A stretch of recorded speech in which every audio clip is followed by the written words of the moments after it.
ভাবিয়ে মুসলিম ভাইয়ের বউ কয় সিস্টেমটা খারাপ না, যদি এটা হয় মানে কয়েকদিন চা পান বিড়ি সিগারেট যে যেটা খায় আর কি, তারপরে মিঠাই রসগোল্লা মালাই, তারপরে হচ্ছে ধরেন শীতকাল শেষ হবে সামনে রমজান থাকবে, তখন কিছু সোনাবোট ডাইল ডুইল এরকমও কিন্তু পাওয়ার সুযোগ আছে। নির্বাচনটা 8 দিন দিতে পারে নাকি ইতিহাসে প্রথম, তবে সারা দুনিয়াতে প্রথম না। আজকে নির্বাচন কমিশনের সাথে আমাদের রাজনৈতিক দলগুলোর একটা বৈঠক হয়েছে আগামী ত্রয়োদশ জাতীয় সংসদ নির্বাচনকে কেন্দ্র করে। তো এখানে আজকে প্রাথমিকভাবে 11টি দলের সাথে আমাদের ইসির সংলাপ হয়েছে। এই নভেম্বর মাস জুড়ে আরো 54টি দলের সাথে সংলাপ হবে।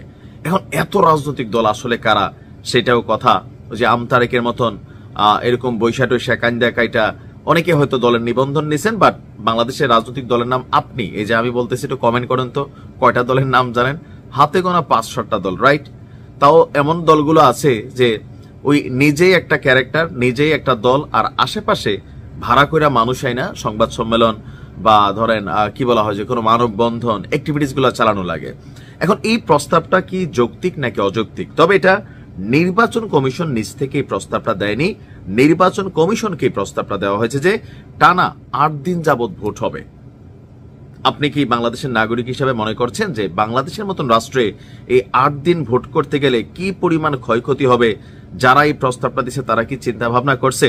আমি একটু আশ্চর্য হয়েছি। এই প্রস্তাবটা আসছে আপনার আমাদের বাংলাদেশের একটা রাজনৈতিক দল, দলটার নাম হচ্ছে আপনার বাংলাদেশ খেলাফত আন্দোলন।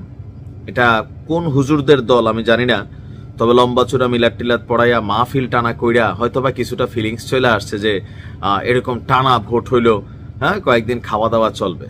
একটা নর্মাল সেন্সের আপনার হিসাব করতে হবে যে বাংলাদেশে একটা জাতীয় নির্বাচন করার জন্য একদিনে রাষ্ট্রের যে পরিমাণ লোকবল, অর্থ, সময়, রাজস্ব সবকিছু এখানে ব্যয় হয়, সেই নির্বাচন আপনি 8 দিন করতে চাইলে পরিস্থিতিটা কোন দিকে যাবে? একদিনের জন্য যে আয়োজনটা সেইটা করতেই ধরেন মানে ভোট গন্তে গন্তে লেগে যায় 3 দিন। এখন কেন এটা বাংলাদেশে সম্ভব না? কারণ বাংলাদেশ আমরা মানে যে সিস্টেমে আমরা বসবাস করি বা আমাদের অর্থনীতির যে শক্তি বা বাকি যে সেটআপমেন্টটা বা আমরা জাতি হিসাবে ভোট লুট করার জন্য, তারপর হচ্ছে ধরেন খুনোখুনি করার জন্য যে ধরনের মেন্টালিটি নিয়ে বসে থাকি, একদিনেই তো কয়েকশো লাশ পড়া যায় মাঝে মাঝে। এখন পৃথিবীর অন্যান্য দেশগুলোতে এই সিস্টেম আছে, আমাদের পাশের দেশ ভারতেও আছে, বিশাল দেশ, তারা 1 মাস 1.5 মাস যাবত নির্বাচন করে। আপনি মার্কিন যুক্তরাষ্ট্র দেখবেন অনেক দিন ধরে নির্বাচন হয়, এটা স্টেট টু স্টেট মানে একটা নির্বাচন হয়। তো এখানে সম্ভবত বাংলাদেশ খেলাফত মসজিদ যারা আছেন তারা চাচ্ছেন যে 7-8টা বিভাগে এক এক দিন করতে, নাকি তারা কি পলিসি দিচ্ছেন নির্বাচন কমিশনের সামনে সেটা আমার জানা নেই। ত্রয়োদশ জাতীয় সংসদ নির্বাচনকে সামনে রেখে এখানে বেশ কিছু দাবি দেওয়া রাজনৈতিক দলগুলো আজকে যারা আসছে তাদের পক্ষ থেকে আসছে। গুরুত্বপূর্ণ আমি যদি আপনাদেরকে সামনে আনি, রাজনৈতিক নেতাদের মধ্যে আজকে অংশ নিয়েছে liberal democratic party LDP, Bangladesh congress, Bangladesh Muslim league, national people's party, Bangladesh Khelafat Andolan, জমিয়তে উলামায়ে ইসলামী বাংলাদেশ, আর দুপুরে ইসির সাথে বৈঠক করেছিল আপনার বাংলাদেশ কমিউনিস্ট পার্টি সিপিবি, জাতীয় সমাজতান্ত্রিক দল জেএসডি, বাংলাদেশ সমাজতান্ত্রিক দল বাসদ। মানে গুরুত্বপূর্ণ কোন দল আমি এখানে দেখি নাই, যারাই আসছে পত্রিকা পড়লে হয়তো নাম দেখে। তো কমিশনের প্রতি আপনার এই আলোচনায় এলডিপি আবার বলছে যে কমিশন এখনো নির্বাচনের সুষ্ঠু পরিবেশ নিশ্চিত করতে পারেনি, সেখানে যেন জোরদার করে। আর রিটার্নিং অফিসারদের কোন প্রার্থীর বাড়িতে যাওয়ায় নিষেধাজ্ঞা প্রস্তাবের আরোপ করেছেন। নির্বাচনী প্রচারের নিরাপত্তা চেয়েছে বাংলাদেশ মুসলিম লীগ। জামানতের টাকা কমানোর দাবি এনপিপির, কারণ তারা সবাই জামানত হারায়।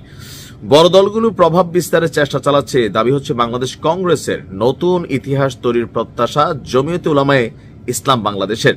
তো এই টোটাল রাজনৈতিক দলগুলোর মধ্যে আজকে যে গুরুত্বপূর্ণ ছিল যে 8 দিনে ভোট গ্রহণ, এটা জেরবাদী একটা আইডিয়া। এই আইডিয়া মানে কোনোভাবেই বাংলাদেশের জন্য কল্যাণকর না। এখন চাইতেই পারে, বাট আমি 100% শিওর যে আমাদের নির্বাচন একদিনেই সংগঠিত হবে। ভালো থাকুন, আসসালামু আলাইকুম।